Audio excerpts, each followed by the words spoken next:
আসসালামু আলাইকুম ভিউয়ার্স, আপনারা সবাই কেমন আছেন? আশা করি সকলে ভালো আছেন। আজকে আপনাদের সাথে শেয়ার করব ছোলা রেসিপি।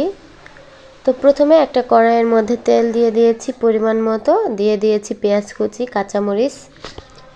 তো পেঁয়াজ আর কাঁচামরিচটা আমি একটু ভালো করে ভেজে নেব। তো পেঁয়াজ আর কাঁচামরিচ ভাজা হয়ে গেলে আমি দিয়ে দেব আদা রসুনের পেস্ট। তো পেঁয়াজ কাঁচা মরিচ ভাজা হয়ে গেছে, দিয়ে দিলাম আদা রসুনের পেস্ট।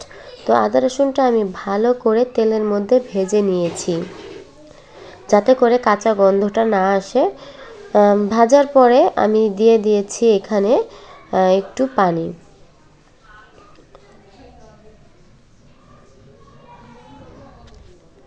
তো পানি দিয়ে আমি আবারও নাড়াচাড়া করে নিচ্ছি। এ পর্যায়ে আমি দিয়ে দেব হলুদের গুঁড়া, মরিচের গুঁড়া। তো এসব মশলা আবার ভালো করে আমি কষিয়ে নেব।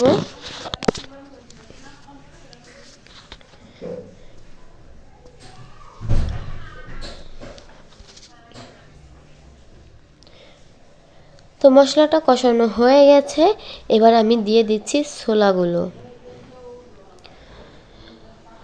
তো ছোলাগুলো আমি দেওয়ার পরে ছোলাগুলো ভালো করে আমি কষিয়ে নেব, যাতে করে কোনো গন্ধ না আসে।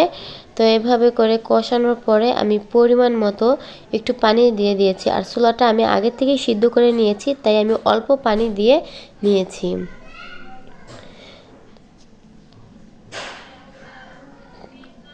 তো ছোলাটা আমার হয়ে গেছে। তো ভালো লাগলে একটা লাইক দিবেন, কমেন্ট করবেন, শেয়ার করবেন, এমনকি সাবস্ক্রাইব করে আমার চ্যানেলের পাশেই থাকবেন। আর অলরেডি যারা আমার চ্যানেলটিকে সাবস্ক্রাইব করে দিয়েছেন তাদেরকে অসংখ্য অসংখ্য ধন্যবাদ।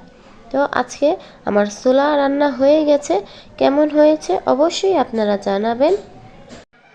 আর ছোলাগুলো একদম শুকনো করে নিয়েছি, পানি শুকিয়ে নিয়েছি। তো এই হচ্ছে আজকে আমার ছোলা ভুনা। সবাই ভালো থাকবেন। আল্লাহ হাফেজ।